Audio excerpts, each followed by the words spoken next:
The awakening storm. The morning sky over Nexus Prime burned crimson as three massive ships descended through the atmosphere. Captain Elena Vasquez stood on the observation deck of the colony's central command tower, watching the alien vessels approach with a mixture of awe and dread. Each ship was easily twice the size of anything humanity had ever built, their dark hulls gleaming with an otherworldly metal that seemed to absorb light itself. Elena pressed her hand against the reinforced glass window. At 35, she had seen enough conflicts during her military service to recognize the approach of war. Her weathered face, marked by years of engineering work in harsh environments, remained calm despite the chaos erupting around her. Behind her, technicians scrambled between control stations while alarm signals echoed through the corridors. "Captain, we're receiving a transmission from the lead vessel," called out Dr. James Chen from his position at the communications array. The young scientist's normally steady hands trembled slightly as he adjusted the equipment. James had been Elena's closest advisor since the colony's establishment 3 years ago. His brilliant mind invaluable in transforming Nexus Prime from a barren world into a thriving settlement. "Put it through," Elena commanded, turning to face the main display screen. The image that appeared made several technicians step backward involuntarily. The alien creature had 4 arms, each ending in razor-sharp claws, and its head resembled a cross between a spider and a serpent. Multiple eyes arranged in geometric patterns across its face fixed on Elena with unmistakable contempt. "I am Commander Thax of the Cytherian Dominion," the creature spoke, its voice translated into harsh, mechanical English. "Your pathetic settlement exists within territory claimed by the Dominion. You have 1 solar rotation to evacuate this world completely. Any who remain will be eliminated."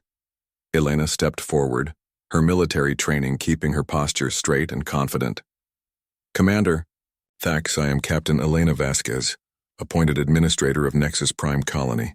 This world was legally settled under interstellar colonization protocols. We have established no aggressive installations and pose no threat to anyone." Thax's multiple eyes blinked in sequence, creating an unsettling ripple effect across his face. "Legal settlements?" The alien's laugh sounded like grinding metal. "Your species understands nothing of galactic reality. The Dominion has conquered 47 worlds in the past decade. None have ever successfully resisted our claims. You will abandon this world, or you will perish with it." "And if we refuse?" Elena asked, though she already knew the answer. "Then you will join the 17 species we have completely eradicated from existence." Thax leaned closer to his own communication device, his claws clicking against unseen controls. "Humans are a young race, barely worthy of notice.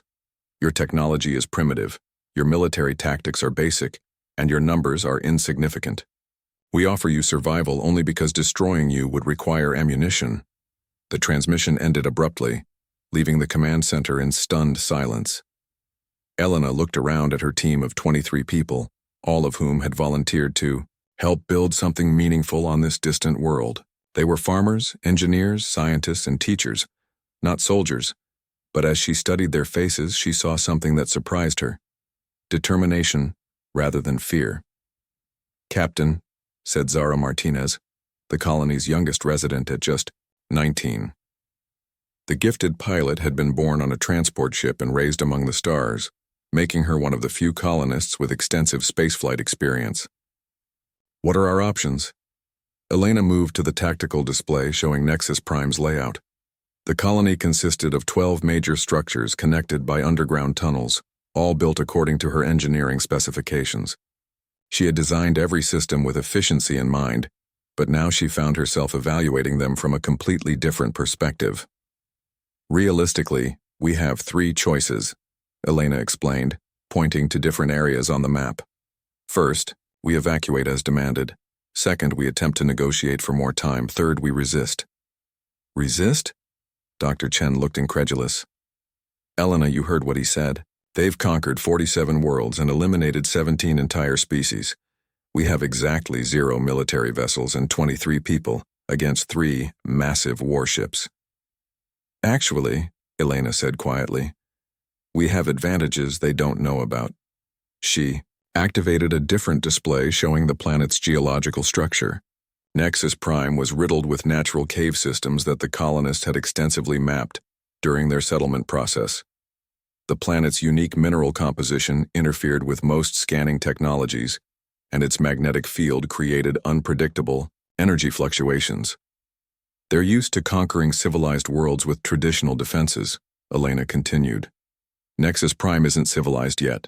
It's still wild, and we know every meter of it. Young Zara stepped forward, excitement building in her voice. The underground passages connect to the old mining tunnels. We could move unseen between locations, and the magnetic storms, they happen every 18 hours. During those periods, most electronic systems become unreliable. Dr. Chen began understanding Elena's reasoning. The Dominion ships are massive, which means they need stable landing zones. But all our suitable areas are within range of the tunnel networks. Exactly, Elena confirmed. They expect us to either run or make a desperate frontal assault. They don't expect us to use the planet itself as a weapon. Over the next 16 hours, the colonists worked with frantic efficiency. Elena's engineering background proved invaluable as she redesigned their industrial equipment into improvised weapons systems. The mining charges used for construction became explosive devices. The atmospheric processors were reconfigured to create localized environmental hazards. Even the farming equipment was modified for tactical purposes. Dr. Chen proved particularly creative, using his scientific knowledge to identify weaknesses in typical alien ship designs based on energy signatures from the Catherian vessels. Their shields are powerful but require enormous energy, he explained while working on modified sensor equipment. If we can force them to maintain maximum defensive power while dealing with multiple small threats, we might overload their systems. Zara spent her time preparing the colony's 6 small transport shuttles for combat operations. Though never designed for warfare, the shuttles were fast and maneuverable. With modifications, they could serve as harassment vehicles, striking quickly, before disappearing into the planet's magnetic interference zones. As the deadline approached, Elena gathered her people in the main assembly hall. Looking at their faces, she saw fear but also resolve. These were individuals who had risked everything to build new lives on an unknown world. They understood the value of what they had created. I won't lie to you, Elena began. Our chances of survival are minimal. The Dominion has superior technology, superior numbers, and superior firepower. If anyone wants to leave, now is the time. No judgment, no shame. Nobody moved. Then we make our stand here, Elena declared, not because we're soldiers, but because we're human, and humans don't surrender what we've built with our own hands. The Catherian ships landed exactly as Elena had predicted, choosing the 3 largest flat areas near the colony's main structures. As the massive vessels settled onto Nexus Prime's surface, their weight created small earthquakes that could be felt throughout the underground tunnel system. Elena watched from a concealed position as hundreds of Catherian soldiers emerged from the ships. Each alien warrior stood nearly 3 meters tall, covered in natural armor plating and carrying energy weapons that hummed with lethal power. Their movements were precise and coordinated, suggesting extensive military training and experience. Commander Thax himself appeared, accompanied by what appeared to be his senior officers. The alien leader surveyed the apparently deserted colony with obvious satisfaction, clearly expecting to find either evacuated buildings or cowering humans ready to surrender. Attention humans, Thax broadcast through external speakers. Your time has expired. Present yourselves for processing and your deaths will be swift. Elena activated her communication device. Commander Thax, this is Captain Vasquez. We appreciate your generous offer, but we must respectfully decline. You cannot hide forever in your primitive shelters, Thax replied with irritation. Our sensors will locate you within moments. About those sensors, Elena said, checking her chronometer. You might want to look at your readings again. At that moment, Nexus Prime's 18-hour magnetic storm cycle began. Across the Catherian landing zones, energy readings fluctuated wildly. Communication systems experienced interference. Weapon targeting systems lost accuracy. The aliens had encountered similar phenomena before, but never while facing an enemy. who knew exactly when and how to exploit the disruption. From hidden positions throughout the tunnel network, Elena's colonists struck simultaneously. Modified mining charges detonated beneath the nearest Catherian ship, not with enough force to destroy the massive vessel, but sufficient to damage its landing supports and create instability. Atmospheric processors activated in coordinated sequence, generating localized fog banks that confused alien sensors while providing cover for human movement. Zara and her pilots launched their modified shuttles during the height of the magnetic interference, using the planet's own electromagnetic chaos to mask their approach. The small vessels darted between the larger ships like insects harassing giants, firing improvised weapons and disappearing before return fire could find them. The key? Catherians responded exactly as Elena had hoped, with overwhelming force applied in predictable patterns. Their massive energy weapons carved through empty air where they expected human positions to be. Their soldiers advanced in formation toward structures that appeared to contain resistance fighters, but were actually empty decoys filled with sensor-reflective materials.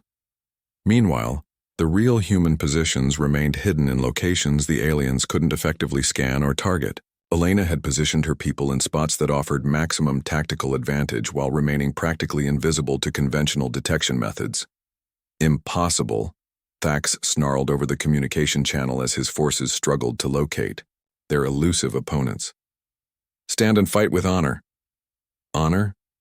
Elena's voice came from speakers throughout the combat zone as she broadcast from multiple hidden transmitters. Commander, you came to our home uninvited, demanded our surrender, and threatened to murder us all. Now you complain because we won't line up to be slaughtered? Perhaps you should reconsider your definition of honor. As the magnetic storm reached peak intensity, Elena initiated the second phase of her plan. The colonists had spent precious hours preparing a series of coordinated strikes designed to exploit the brief window when Catherian systems would be at their most vulnerable. The battle for Nexus Prime had begun, and already the outcome was proving far different from anything the Dominion had experienced in their long history of conquest. The price of underestimation. The magnetic storm raged for 3 hours, and during that time Elena's colonists proved that humans could be far more dangerous than the Dominion had ever imagined. What the Catherians expected to be a simple occupation became a nightmare of vanishing enemies and impossible tactics. Commander Thax stood in his command center aboard the lead vessel, watching his tactical displays flicker with unreliable data. His forearms gestured frantically at subordinates who struggled to make sense of the chaos outside. In 47 previous conquests, resistance had always followed predictable patterns. Massed forces defending fixed positions with conventional weapons. This was something entirely different. Status report, Thax demanded, his multiple eyes fixed on the primary tactical officer. Sir, we have sustained minor damage to all 3 vessels, the officer replied nervously. Enemy forces appear to be using the planetary environment as a weapon system. They strike from positions our sensors cannot reliably detect, then vanish before we can respond effectively. Vanish? Thax's voice rose dangerously. 23 primitive creatures cannot simply vanish. Deploy additional ground forces, sweep every structure. What Thax didn't understand was that Elena had never intended to defend the visible colony structures. Instead, she had created a 3-dimensional battlefield using Nexus Prime's extensive cave system. The colonists moved through tunnels that connected beneath and around the Catherian positions, appearing wherever the aliens least expected them.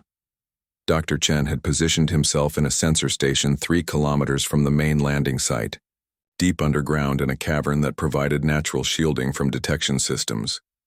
His modified equipment allowed him to monitor Catherian communications and energy signatures, providing real-time intelligence to Elena and the other teams. Elena, they're moving additional troops toward the eastern structures, Chen reported through his encrypted communicator. 200 soldiers, heavy weapons, moving in standard formation.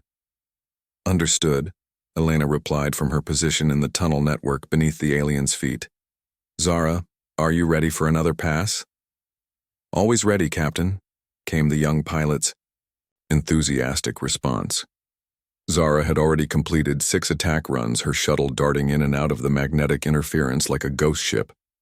Each strike targeted a different system: communication arrays, sensor equipment, weapon batteries, gradually degrading the Dominion's operational capabilities. Elena's strategy was working precisely because it ignored conventional military thinking. Rather than trying to destroy the massive Catherian ships, she focused on making them ineffective. Every small victory reduced the aliens' advantages while increasing human mobility and stealth. The breakthrough came when Dr. Chen discovered something crucial about Catherian psychology. While monitoring their communications, he noticed that the aliens became increasingly agitated when faced with unpredictable opponents. Their entire military doctrine was built around overwhelming superiority and predictable enemy responses. "Elena, I'm detecting something interesting in their communication patterns," Chen reported during a brief lull in the fighting. "The Catherians seem to be experiencing what humans would call panic. Their command structure is breaking down because this situation doesn't match any of their previous experiences." Elena smiled grimly as she prepared for the mission's most dangerous phase. "Then it's time to give them something they'll never forget." The plan she had developed required perfect timing and extraordinary courage. As the magnetic storm began to subside, Elena led a small team through the tunnel system to positions directly beneath the Catherian command ship. Using shaped charges originally designed for precision mining, they planted explosives at carefully calculated structural points. The goal wasn't to destroy the ship, but to create specific types of damage that would force the Catherians to make a choice: maintain their position with compromised systems or retreat to a safer distance. Either option would provide tactical advantages for the human defenders. Meanwhile, Zara prepared for the most audacious part of the plan. Using the last moments of magnetic interference, she would fly her shuttle directly at the command ship, appearing to make a suicide attack. At the last possible moment, she would veer away, but not before delivering a special cargo that Dr. Chen had prepared. "This is insane," Chen muttered, as he made final adjustments to the modified atmospheric processor components that would serve as Zara's payload. "But if it works, it will prove something important about human ingenuity." The coordinated assault began at the exact moment the magnetic storm ended. Elena's charges detonated simultaneously, creating structural stress throughout the command vessel without breaching its hull.